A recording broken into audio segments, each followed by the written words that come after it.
So, how's work with you, man? I know you were working for an engineering firm. Is that and you're in Alaska a lot, or? Yeah. I'm still working for them. The company that I work for, they're a consulting company, and they do consulting in a lot in the mining industry, and they also do a little bit in pipelines and ground engineering. Like geotechnics, so like foundations, slope stability. Anything to do with the ground, really, and that needs some kind of consulting. That's what we do. Yeah, that's cool. Yeah, I mean, I've been reading up on it. I mean, there's two different kinds of mining. There's underground and open pit, Yeah. and there's like high grade ore with underground, but it's labor intensive, and open pit is lower grade ore, but it requires a lot of investment, but fewer workers, and it's safer, and they make way more profit, right? Yeah. I think like back in the day, there's more underground, but like because of the modern technology and like they can make these just massive trucks. Like they can literally move like thousands and thousands of tons of material a day. This kind of mining wasn't feasible until relatively recently, maybe like the last, I don't know, I'm throwing a number out there, maybe 50 years, they really started kind of getting into this whole open pit thing. What kind of things did you want to know about? Well, actually, I have a few questions about BC mining.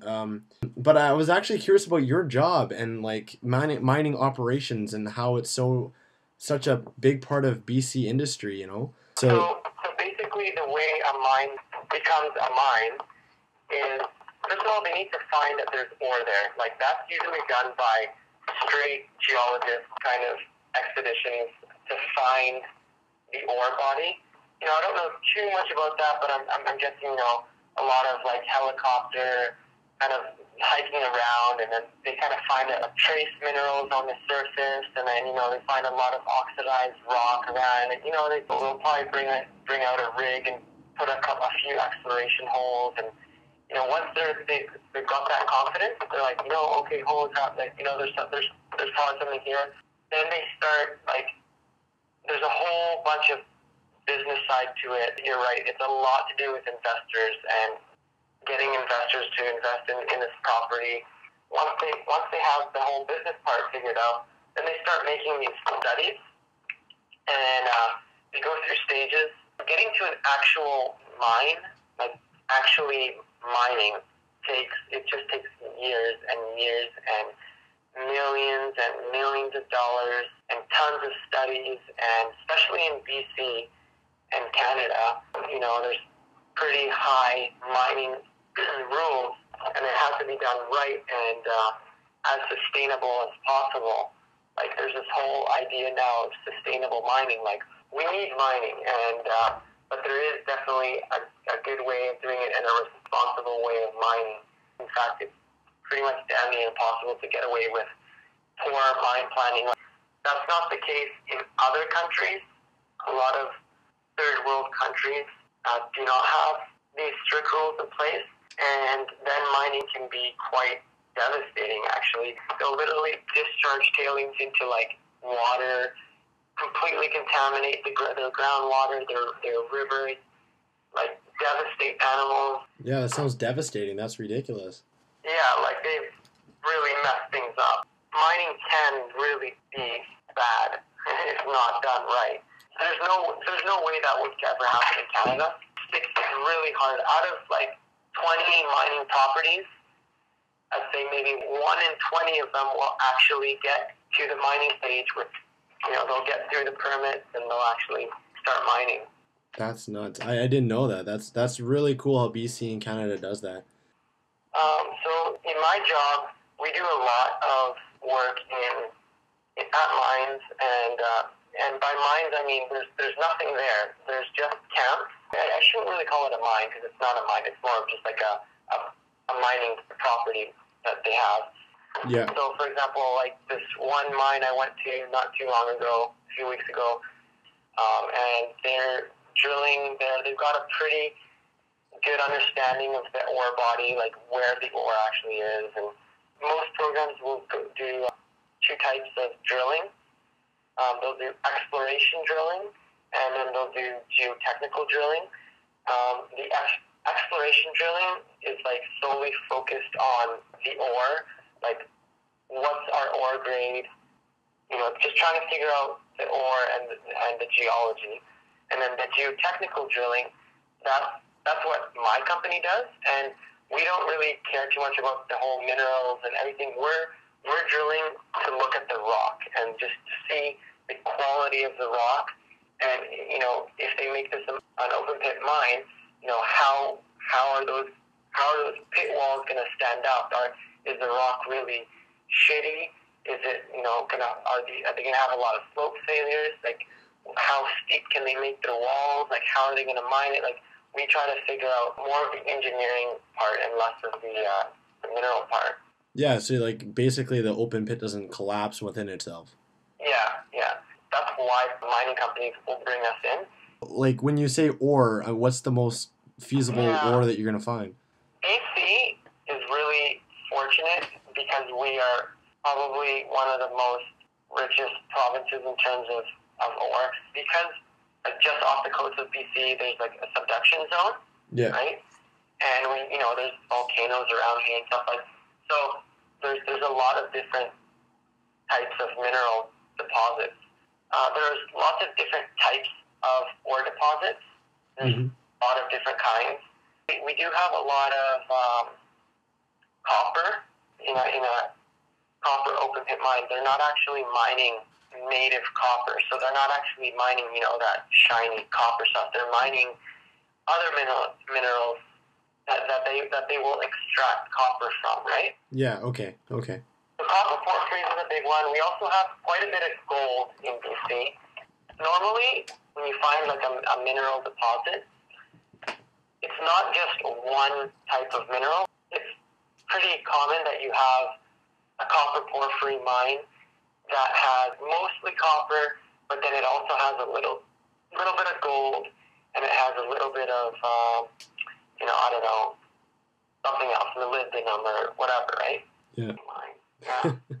I know it's not your expertise. You're the geotechnical drillers, not the exploration drillers. So where do you usually work out of? Like, you said you came back from somewhere last week? Yeah, so we do work within Canada and outside of Canada. This time around, I came back from a property called KSM. It's kind of close to Smithers and Terrace, like up there. Yeah, so our office is in Vancouver, but all of our field work is normally abroad. Sometimes, it's not as remote as others. Like this past job that I went to, it was in the middle of nowhere. Like, you sleep in a camp, there's nothing there. You get helicoptered in. Every single day when you go to the drill, you get helicoptered out to the drill. You stay there for 12 hours drilling, then you get helicoptered back into camp. Like, everything is flown in by helicopter, all the food, fuel to run generators. Like, that was a pretty remote job. That's wicked. Oh my goodness, riding in helicopters is awesome, especially when you have ex-Air Force guys and they're just like ripping it down, like just bombing down the side of a cliff, and like, it's just so awesome. That's wicked, dude. I mean, I think you're having more Army experience than I have in the last little bit. Yeah, I know, it's so sweet. It's a lot of fun. Are there like tons of jobs with mining? And obviously you went to school for a number of years. Do you have to be very specified? Can Joe Blow go out there and start like swinging with a pickaxe? There's a lot of specialists that will go out and work there. Like, I'm a specialist in geotechnical engineering, and there's straight up geologists. There's a lot of specialists. There's groundwater hydrologists, biologists that need to go and study like what kind of animals are around there. There's tons of different kinds of scientists that will go there for a particular reason. When the mine actually does open up, there's always jobs. At every job that I've gone to, there's always a lot of locals that work at the mine. And yeah, they're Joe Blow. They don't have a degree in this, a degree in that. But hey, they are really handy. They might have some background in labor work and, maybe this and that. And there's lots of jobs like, building drilling pads, like building pads. It might be, and like train them how to do this or do that, and drive a truck. You know what I mean? Yeah, that's actually pretty cool. Traditionally, mining cities are kind of like ghost towns. Like if you look at Britannia Mine in Squamish there, yeah, it used to be actually a pretty busy area. Like there's lots of people live there, and there's tons of jobs. And there used to be like a little village like right near Britannia. And like so, when the mine closed, there's no jobs. There's nothing there. There's nothing there, and it just becomes a ghost town. And there's a lot of towns like that around the world where the mine's done, and that's game over. Your people can't live. Like people can't live there anymore because there's nothing there. The whole corporate responsibility idea is a lot more present in today's day and age than it was back in the day. Like mining companies got away with a lot. And that's partly because there wasn't that environmental thing. Like nowadays, everything's green, and mining companies have had to adapt and prove that they can do things responsibly, basically. And if they can't, often they won't be allowed to mine or to do anything.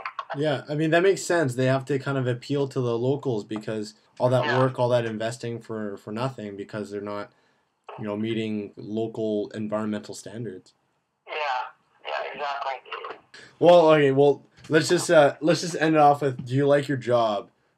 Yeah, I like my job because, well, first of all, I like rock. I like working in remote areas. It's fun. I get out there. I get do hiking around, and I don't like working in front of a freaking computer all the time. Like I like the flexibility of being in the office and being out there. And I like consulting because I feel like you can make a big difference in the way things get done. Like they come to us with a problem, like a really challenging technical problem. Like this has happened and we have no idea what to do. You get to work with so many different types of scientists and to really solve these problems and make things better, keep people safe, and really do things in a state-of-the-art way. Like maybe think outside the box and do things that haven't been done before, and pushing the science forward and making a difference. And so that's cool. Yeah, it's pretty inspiring, dude. I just wanted to thank you, Andy, again for this interview. I've learned a lot, and I'm sure the kids will too.